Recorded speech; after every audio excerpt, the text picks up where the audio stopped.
সংস্কার কমিশনের আজকে তিনটা মেজর বিষয় ছিল। একটা হচ্ছে যে সংস্কার কমিশনের সুপারিশ বাস্তবায়ন অগ্রগতি পর্যালোচনা করা হয়েছে। দুই, রাজস্ব নীতি ও রাজস্ব ব্যবস্থাপনা এটার একটা সংশোধনী, যেটা একটা কিছুদিন আগে আপনারা জানেন একটা ল হয়েছিল, সেটার একটা অ্যামেন্ডমেন্টে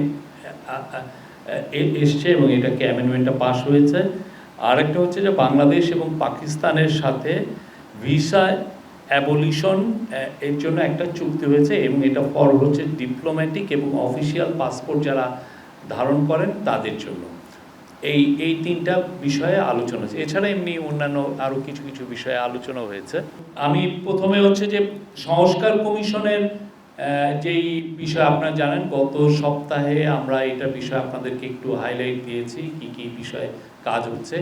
এখানে একটা বিষয় আপনাদেরকে জানিয়ে রাখি, সেটা হচ্ছে যে যেই সংস্কার কমিশনের যতগুলো সংস্কার বাস্তবায়িত হচ্ছে, এটা হচ্ছে যে মোট 11টা কমিশনের মধ্যে কনস্টিটিউশনাল যে কমিশন ছাড়া যে 10টা কমিশনের উপরে আশু করণীয় 367টা বাছা হয়েছিল, সেটার উপরে একটা আমরা গত সপ্তাহে হাইলাইট দিয়েছিলাম।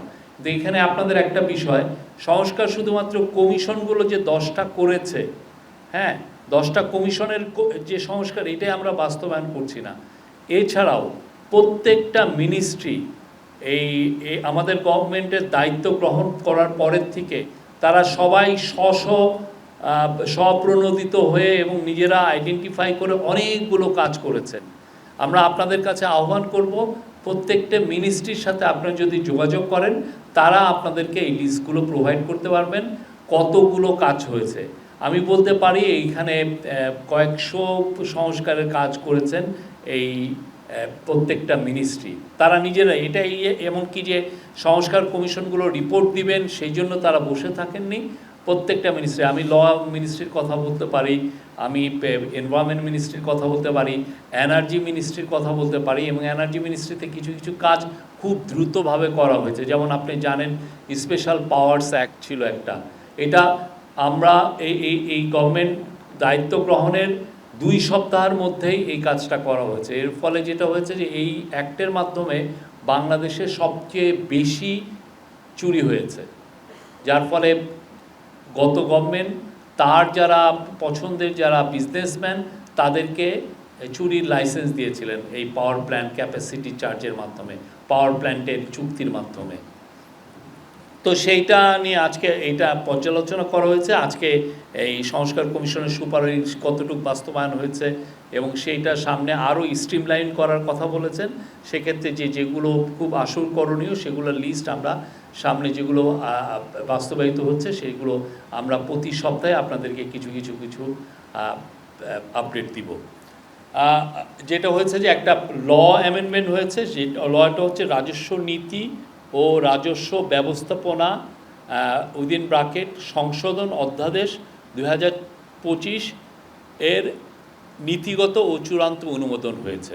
আমি আবার পড়ি এখানে, সরকারের রাজস্ব আহরণ কার্যক্রমের স্বচ্ছতা, জবাবদিহিতা ও গতিশীলতা বৃদ্ধিকরণ ও রাজস্ব নীতি প্রণয়ন ও রাজস্ব আহরণ ব্যবস্থাপনা কার্যক্রম পৃথকীকরণের জন্য বিদ্যমান কাঠামো পুনর্গঠনপূর্বক রাজস্ব নীতি বিভাগ ও রাজস্ব ব্যবস্থাপনা বিভাগ নামে 2টি পৃথক বিভাগ প্রতিষ্ঠাকল্পে গত 12ই মে 2025 তারিখে রাজস্ব নীতি ও রাজস্ব ব্যবস্থাপনা অধ্যাদেশ 2025 জারি করা হয়।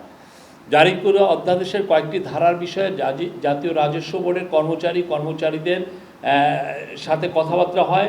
দেশের ব্যবসা বাণিজ্য, শিল্প, বন্দর, রাজস্ব আদায় কার্য পর্যালোচনা, মূল্যায়ন এবং এই সকল বিষয় অধিকতর গতিশীল করার নিমিত্ত প্রয়োজনীয় সুপারিশ প্রদানের লক্ষ্যে গত 29শে জুন 2025 তারিখে মন্ত্রিপরিষদ বিভাগ হতে উপদেষ্টা বিদ্যুৎ, জ্বালানি ও খনিজ সম্প্রদায় মন্ত্রণালয়, সড়ক পরিবহন ও সেতু মন্ত্রণালয় এবং রেলপথ মন্ত্রণালয়কে আহ্বায়ক করে, মানে ফজলুল কবির খানকে আহ্বায়ক করে উপদেষ্টা শিল্প মন্ত্রণালয়, গৃহায়ন ও গণপূর্ত মন্ত্রণালয়, উপদেষ্টা পরিবেশ, বন ও জলবায়ু পরিবর্তন মন্ত্রণালয়, পানি সম্পদ মন্ত্রণালয়, উপদেষ্টা নৌ পরিবহন মন্ত্রণালয়, শ্রম ও কর্মসংস্থান মন্ত্রণালয়, উপদেষ্টা বাণিজ্য মন্ত্রণালয়, বস্ত্র পাট মন্ত্রণালয় এবং বেসামরিক বিমান পরিবহন ও পর্যটন মন্ত্রণালয়ের সমন্বয়ে একটি উপদেষ্টা পরিষদ গঠন করা হয়। একটি উপদেষ্টা পরিষদ কমিটি গঠন করা হয়।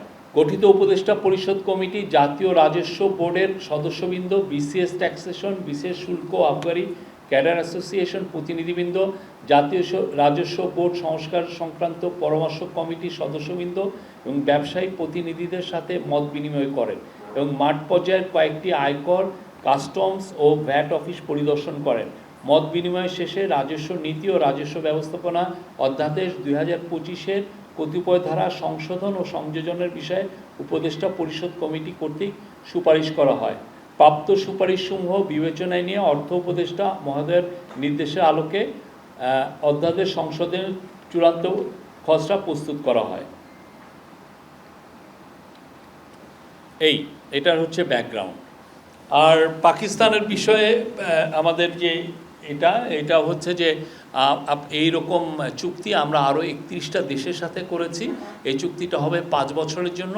এর ফলে যারা আমাদের গভর্নমেন্টের যারা ডিপ্লোম্যাটিক পাসপোর্ট হোল্ড করছেন বা যারা অফিসিয়াল পাসপোর্ট হোল্ড করছেন তারা এখন বিনা ভিসায় পাকিস্তান সফর করতে পারবেন এবং একইভাবে পাকিস্তানের যারা অফিসিয়াল পাসপোর্ট হোল্ড করছেন বা যারা পাকিস্তানের কূটনীতিক ভিসা পাসপোর্ট হোল্ড করছেন তারাও বাংলাদেশে সফর করতে পারবেন উইদাউট এনি ভিসা।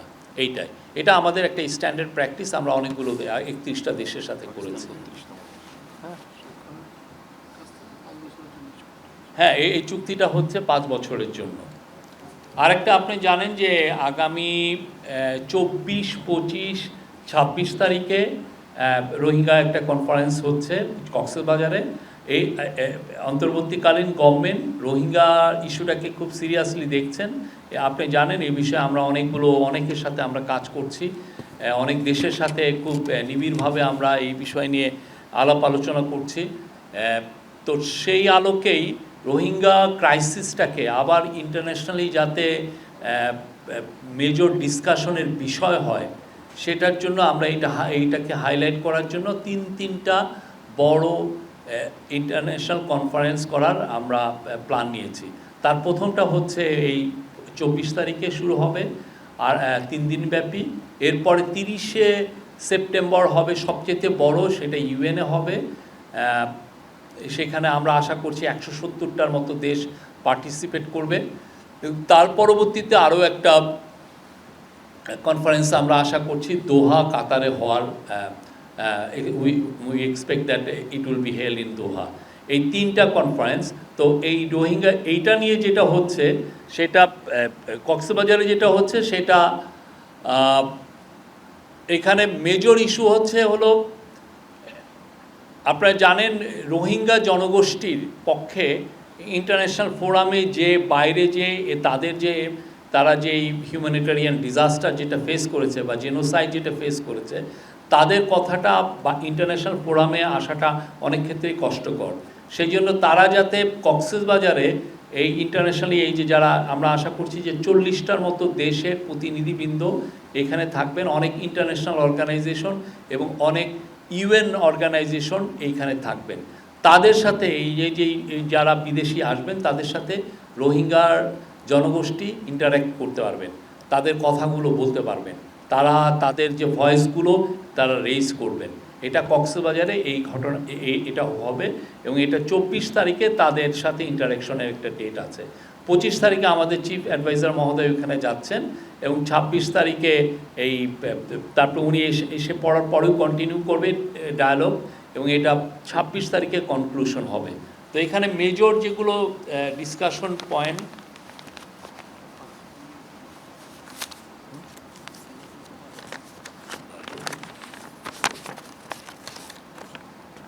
প্রথমটা হচ্ছে যে special session with Rohingya representative. সেখানে মেজর ডিসকাশন পয়েন্ট হলো confidence building measure towards A conducive environment for repatriation of Rohingyas to their homeland in Myanmar. তারপরে নাম্বার 2 হচ্ছে আপনারা জানেন যে রোহিঙ্গাদের হিউম্যানিটেরিয়ান অ্যাসিস্ট্যান্সটা অনেক কমে এসছে, তো সেইটাকে আবারকে রিফোকাস করা humanitarian assistance to the Rohingya people, এইটা একটা নাম্বার 2।